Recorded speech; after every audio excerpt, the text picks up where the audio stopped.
Le personnel de l'Agence nationale des parcs nationaux est plongé depuis lundi dernier dans un mouvement de grève illimité. Ce sont plusieurs mois d'impayés de salaire, un statut juridique toujours pas concret, suspension de l'assurance maladie depuis plusieurs années déjà et bien d'autres revendications légitimes que les gardiens de la biodiversité revendiquent aujourd'hui. Ce qu'il faut retenir, c'est que depuis belle lurette, les agents des parcs nationaux du Gabon, le personnel ou encore le personnel des parcs nationaux, ne cessent de dénoncer les conditions de vie et de travail qui prévaut au sein de notre entité.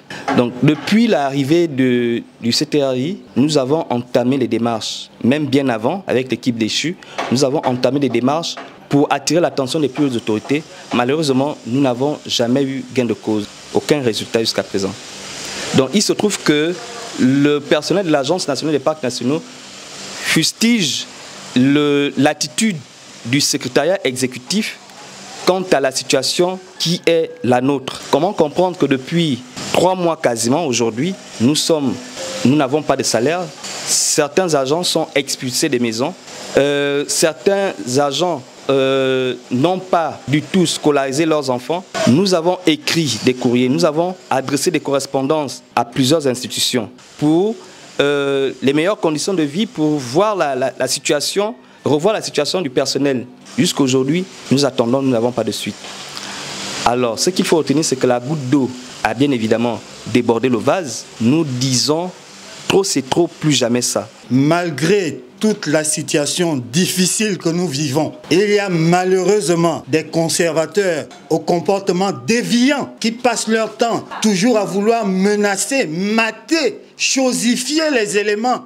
On se pose bien la question de savoir qui est le patron de l'ANPN. Si je suis un témoin oculaire, j'ai perdu un collègue, le nommé Jean-François, qui a été abattu par un fusil à Mekambo.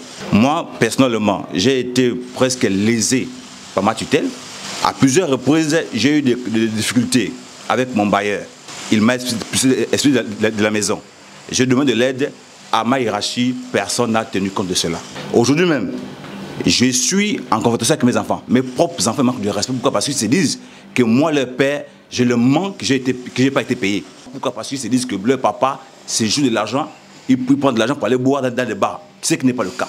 Raison pour laquelle, depuis hier, nous avons barricadé l'entrée de l'Agence nationale, du siège de l'Agence nationale des parcs nationaux du Gabon jusqu'à nouvel ordre. Et ce qui se fait ici est répandu également à l'intérieur du pays. Nous attirons une énième fois l'attention du chef de l'État, car c'est lui le garant des institutions, il est le premier Gabonais.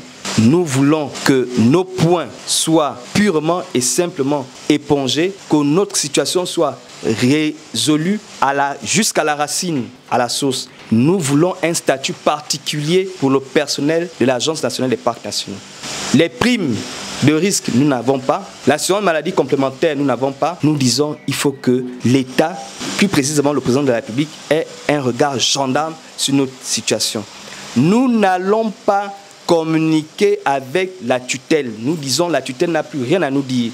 Le seul interlocuteur que nous voulons actuellement, c'est le président de la République. Ainsi donc, c'est un cri de cœur lancé par ces pères et mères de famille dont le seul but est de rentrer en possession de leurs droits et pourvoir un abri à leur famille tout en bénéficiant de leur statut d'employé.